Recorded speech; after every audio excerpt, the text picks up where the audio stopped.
আমি আর কি করতে পারি বোন ক? ওয়ে এমন একখান মানুষ যে আমার বাবাক রাস্তায় দাঁড় করায় করছে যে সে কিনা কুত্তার খামার করবি।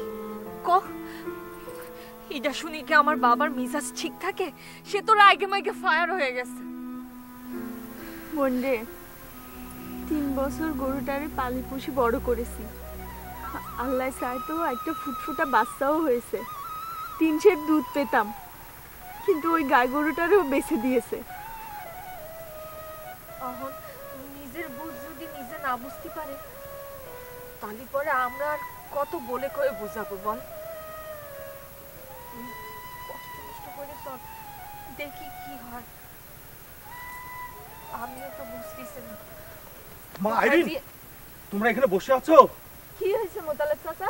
গঞ্জে একটা বিরাট বড় ঘটনা ঘটে গেছে। বা কি হয়েছে? গনিকে 5টা কুকুর রাস্তায় অ্যাটাক করছে।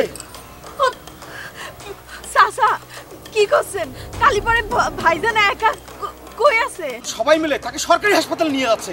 তোমরা আর এখানে না থেকে চলো চলো, তোমরা তাড়াতাড়ি চলো। আস্তে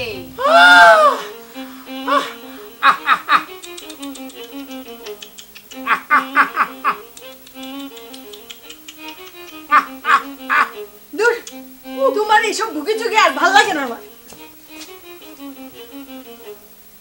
তুমি আর কত সার্কাস করবা? কত তোমার এদিকে যে মানুষজন হাসি মস্করা করতেছে, ঠাট্টা করতেছে, তা কি তুমি বুঝতে পারতেছো?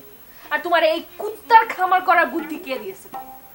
সেও নিশ্চয়ই ওই লুকায় লুকায় তোমার এইসব তামাশা দেখে হাসতেছে। এটা তোমার ভুল ধারণা, তুমি বুঝতে পারতেছো না কিসের জন্য। আমি কি জানতাম যে সব কুত্তারা একত্রিত হয়ে ঐক্যজোট বাঁধবো, বাইরে আমার উপর অ্যাটাক করবো, তালি করে কি আমি যেতাম? একেবারে ঠিক করেছে। তুমি তুমি সত্যি করে কত এই কুত্তার খামারের বিজনেস করতে গেছো কেন? আর তোমার এদের বুদ্ধি কিডা দিয়েছে? কিডা দিয়েছে সেটা তো আমার মুখ দিয়ে জীবনও বার করবো না। তুমি বুঝতে পারতেছো না কেন? সে হচ্ছে জীবন যুদ্ধে জয়ী এক সৈনিক, বিজয়ী। তার টাকা ছিল না, হঠাৎ করে তার লাখ লাখ টাকা হয়েছে। আমার হবে, তোমার হবে। এই যে আরে কুত্তার কামড়ের জন্য তো আমার ব্যথা করতেছে না, ইনজেকশন। 14টা ইনজেকশন দেওয়া লাগবে, একটা তো দিয়েছো, তাও তোমার শিক্ষা হবি না। তুমি ওই কুকুরের মতো এরকমই করবা।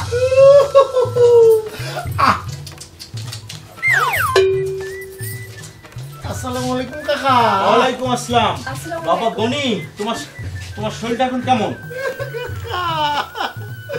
আর পারতেছি না, ওই কুত্তারা মানুষের জাতের মধ্যে পড়ে না। এরা যদি মানুষের জাতের মধ্যে পড়তো তাহলে করে কি একটা মানুষই রাম করে কামড়াবার পারে। ব্যথা ব্যথা, কামড়ের ব্যথা না। কি করবো বাবা, আসলে আমি এসেছি। তুমি এনাকে চেনো? কিটা? আমি রেজা, ঢাকা হাতিরপুলে কাঁচামালের ব্যবসা করি। তো আমার কাছে কিছু নাইছে। আসলে কি বাবা, ওই আমাদের এলাকায় কোনো এক সমকার সেরা চোর আক্কা চালি যে ছিল, ওনাকে তো তুমি চেনো? আকাশ চোরা চিনবো না, কিছু না। সে তার এখন চুরি করে না। সে চুরি করে না, ডাকাতি করে। কি করছে আমি তো কিছুই বুঝবার পারতেছি না। আমি আসার সময় অনেকজনে এই আকাশ সম্বন্ধে আলোচনা করতেছিল।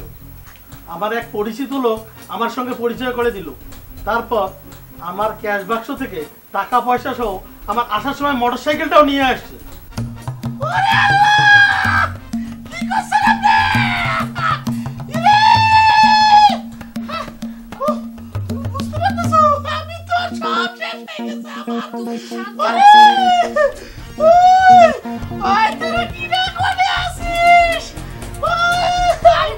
আমার ফোন কান নিয়ে রে, আমার ফোন কান নিয়ে। তুমি এমন করতেছো কেন? হ্যাঁ, আমার তো সর্বনাশ করে ফেলছি। একটা মিনিট, ওরা আকাশে একটা ফোন লাগাও, ফোন দাও। আমি কথা করছি, আমার সর্বনাশ হয়ে গেছে।